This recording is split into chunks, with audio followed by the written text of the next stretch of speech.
खुलुमबाय स्टुडियो आं रबिन बसुमतारी गेजेर जनाय आबसु गेजेर जनाय आबोब आरो गेजेर जनाय UBPO जथायै खुंगा 18थि रंजालि बैसागु बिदाय फोरबो फालिदों।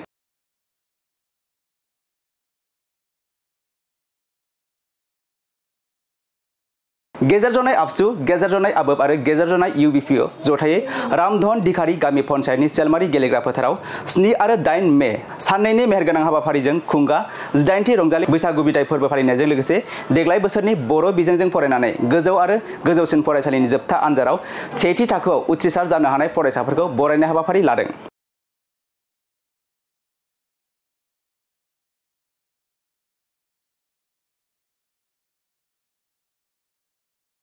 बेनिनो दिनै सेथि सानाव फुंबिलि समाव जथाय आफादजों हारिमुनि गोथार फिरफिलाखौ बिरहोयो आरो बायदि गेलेनाय बादायलायनाया हाबाफारि बायदि जानानै थाङो।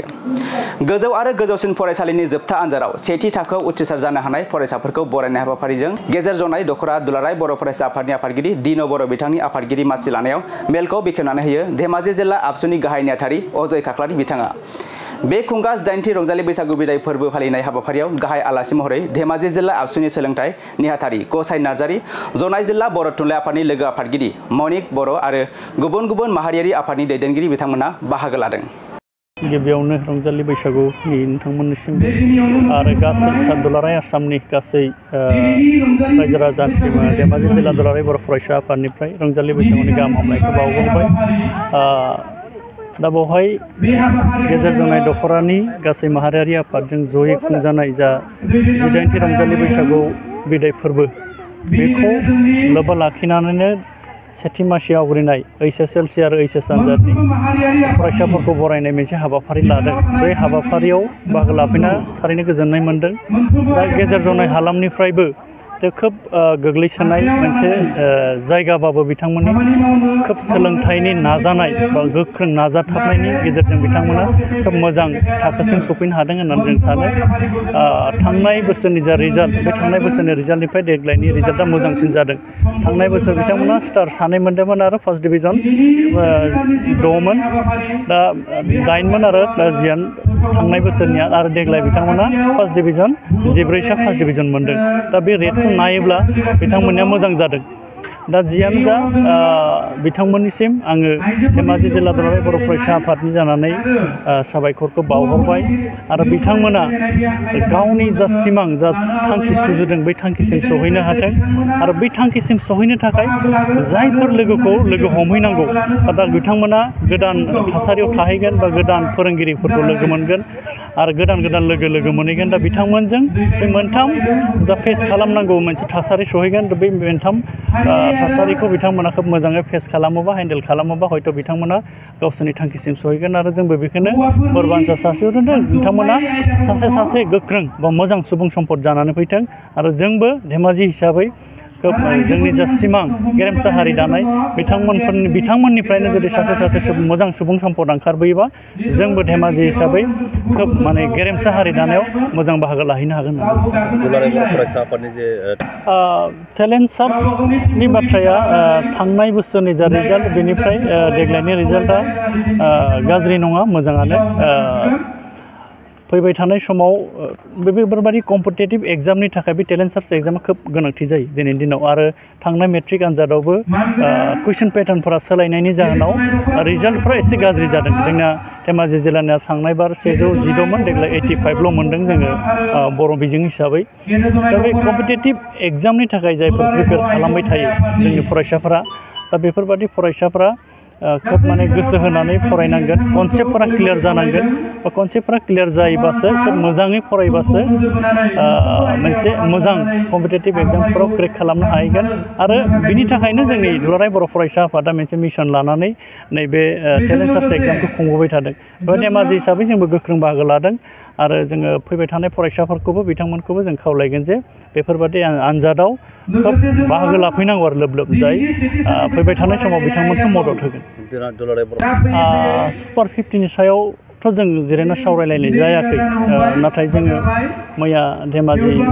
जिल्ला हिसाबै जिल्लानि सिङाव थानाय बर' थुनलाइ आफाद, खौसेथि बर' सुबुं आफाद आरो जों आबोब जयै जिरायनानै आबोबा बाहागो लाफैनो हादिया बिसोर उसुबिदानि थाखाय जों मैया सावरायलायदों जे जोंनि मेट्रिक आनजादनि रिजाल्टखौ लानानै जों सिन्था जादों दा बेवहाय जोंनि फरायसाफोरखौल' थोंजोङै दाय होबा जानाय नङा बेवहाय जोंनि समाज फोरोंगिरि दिथागिरि जोंहाबो दाय दं होननानै जों सानदों जोङो खौसेयै बे मोनब्रै ज' खामानि मावोब्लासो जों मोजां फरायसाफोरनि जा मोजां फिथाइ लुगैनाय बेयो मोजां मोनसे आबुं मोनगोन होनना जों सानदों बे सुपार 50नि सायाव जोङो सावरायलायबाय थानाय जादों आरो मिरु आफादजोंबो जों सावरायनाय जादों दा जोंनिफ्रायबो सुपार 50आव बाहागो मोननांगौ सुपार 50आव बाहागो मोनहैबासो जोङो जायफोर सिभिल सार्भिसआव गोसो गोनां फरायसाफोरखौ जों एटेन्ड खालामहोनो हागोन नो डाउट जायफोर बिराद इन्टारेस्टेड बिथांमोना प्राइभेट माने इनस्टिटिउटफोरावबो थांनानै सोलोंथाइ लाबाय दङ जियानो जा खोब माने खम जोंनि रां बिथिङाव माने जोंनि बर' आइ आफाफोरा माने मोजां इनस्टिटिउटआव हरनो हाया दा बिथांमोना सुपार 50नि गेजेरजों जुदि हरनो हायोब्ला हयथ' सिभिल सार्भिसाव गोसो गोनां जोंनि फरायसाफोरा मोजां उथ्रिसारनो हागोन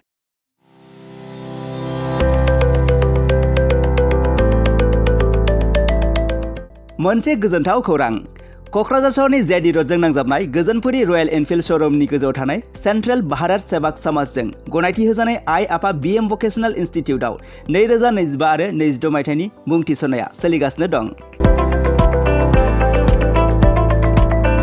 HS आरो HSLC उथ्रिसारनाय बिजाथि एबा फरायसाफोरा बे भकेशनेलाव गावारि सोलोंथाइखौ लानो हागोन गोदान मुं थिसननाय आयदाफोरा जाबाय BSS diploma in medical record science BSS Diploma in EEG and EMG Technology, BSS Diploma in Critical Care Management, BSS Diploma in Hospital Waste Management, BSS Diploma in Hospital Infection Control and Prevention, BSS Diploma in First Aid and Patient Care,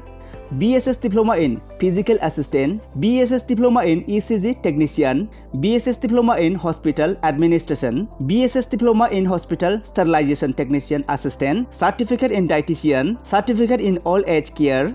Certificate Hospital Housekeeping, Lab Assistant, Pharmacy Assistant, Certificate in Emergency Medical Service, Certificate in Pulmonary Function Test एबा PFT Technician, Certificate in Awareness of HIV/AIDS, Certificate in Anti-Malaria Training आरो लोगोसे Office Management Courses, Computer Courses आरो Communicative and Soft Skill Educationनि कोर्सफोरखौ 2 बोसोरनि गेजेरावनो आबुं खालामनानै BSS एबा भारत सेवाक समाजजों गनायथि होजानाय डिप्ल'माखौ लानो हागोन लोगोसे गासैबो डिप्ल'माखौ लानायनि उनाव सोरखारि साख्रि मोननायनि सुबिदाबो दं जुदि नोंथांमोनहा बेफोर कर्सनि थाखाय गोदानै मुं थिसननो गोसो दङब्ला आइ आफा बीएम भकेशनेल इनस्टिट्यूटनि नैबे मबाइल नाम्बार 9395899391 एबा 8135971844 बे मबाइल नाम्बारनि गेजेरजों थोंजों सुलाद लाहरनो हागोन